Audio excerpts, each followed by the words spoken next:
Aalto might be one of the most overlooked characters in all of Wuthering Waves, and honestly I find that a bit of a shame, because Aalto has a ton of utility in his kit that people seem to overlook a lot. So in this video I'm going to be discussing why Aalto is just so much better than people give him credit for, and why he could be secretly busted in the future.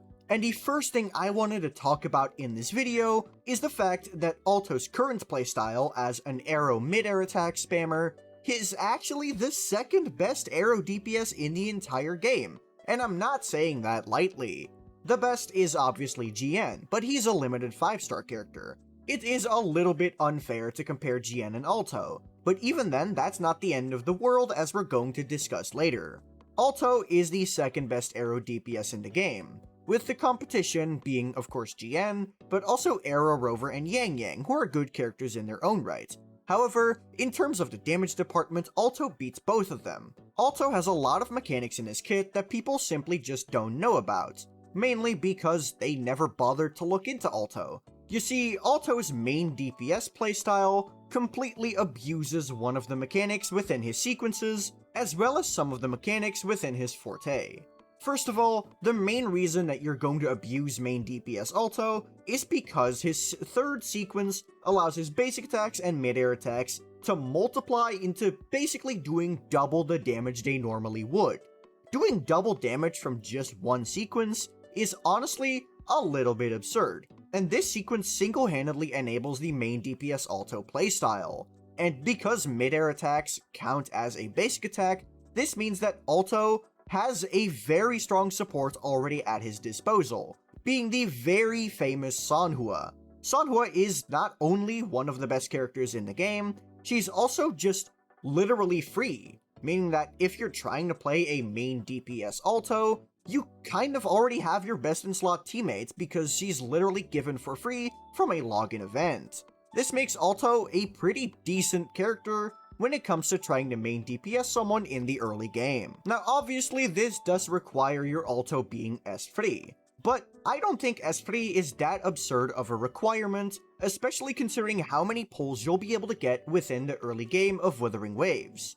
Aalto also has some pretty neat conveniences, one of which being the fact that he creates a decoy being the Mist from his Resonance skill. The Mist is a decoy that enemies will attack in place of Aalto, and something that a lot of DPSs have is that when they're interrupted, it hurts them quite a bit, and Aalto is no different. If Aalto gets interrupted, that is a pretty big loss to his overall damage output, but because you are spawning a Mist clone of yourself that also gains more HP at S1, you will not get attacked as much as the average main DPS.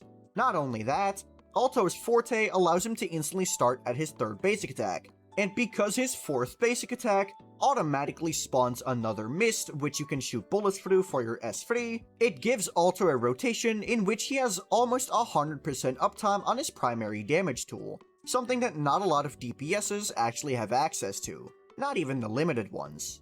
Although this DPS playstyle does not come without flaws, the most glaring one of them all being the fact that Aalto's AoE is essentially non-existent. However, he has some ways to bypass this issue, those being two teammate options. One of them is Yang Yang. Yang Yang has some very solid personal damage at her disposal, as well as easy and fast access to grouping. So Yang Yang is actually a very good free-to-play alternative to a healer when you're trying to deal with AoE content with Aalto. Sanhua also does a lot of damage, so Sanhua will do a lot of work when it comes to dealing with AoE mobs.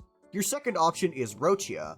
Rochia also does quite a lot of damage, more than Sanhua and Yang Yang combined in fact, and because Aalto actually does do majorly basic attack damage, running Rochia is not a complete brick, because, well, her Ultra skill gives basic attack damage amplification. So running Aalto with Rochia is yet another viable alternative towards AoE gameplay. And then there is also the fact that Aalto's damage is very position based. You need to make sure that your Mist is between you and the enemy. So that means that if the enemy is one that moves a lot, like the Mephis, Aalto can be hurt quite a bit. But because a Mist gets spawned every time you dodge something with Aalto, you can just dodge the enemy attacks and you'll be completely fine. And even if this is not the case, Your skill is on a short 6-second cooldown, and you can also do basic attacks to respawn your mist. So while you do get some downtime on your damage if this is the case, it's not so horrible you cannot recover from it. But here's the kicker. Even if you have built a main DPS Aalto and you're no longer using him, Aalto still manages to find a use on your account. This is because Aalto is also a hybrid character with a buffing Outra skill. Yep, that's right, Aalto manages to find a use even when you have outgrown his DPS playstyle. His Outra skill will give 20-50% arrow damage amplification towards the next character, something that we can already exploit with GN. And because Aalto is a pistol character, he is also capable of running the static mist, giving an additional 10% attack to whatever DPS you swap into next. This gives him some pretty nice utility for GN teams, but not really anyone else as there is no arrow DPS other than GN and Aalto himself. However, that's going to change very soon. Because Arrow Rover utilizes arrow erosion, it means that there is a very high chance that we're going to see more arrow DPS characters in the future, especially ones that are going to want arrow damage amplification, because Arrow Rover also gives that with their signature sword. We can actually already look at how good Aalto would be for these teams, because we already have access to a DOT-based DPS, being Phoebe. Phoebe is a character that doesn't really have great supports right now, either using Sanhua or Mortefi, because, well, they're the ones with the most universal utility and the fastest rotations. Not so much because their buffs are so good for her.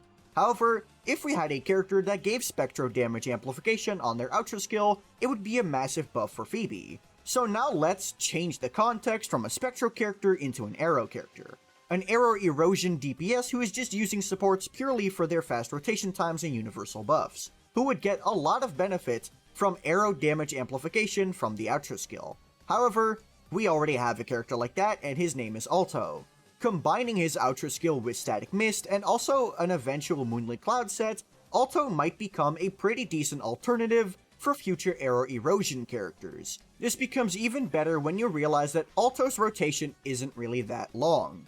Contarella recently came out, and she has a rotation of more than 8 seconds. However, Aalto's rotation in comparison is rather short, usually not being longer than 6, unless you're just not that good at playing him. But even if you don't know what you're doing, you'll not even cross the 7-second mark when you're playing Aalto, making him a remarkable sub-DPS option for future arrow DPSs if they do not have a specialized sub-DPS like GN has with Mortefi. But even in those scenarios, you could either just not have that sub-DPS or they could be taken by a different team, making Aalto a rather solid alternative to whatever character you're missing.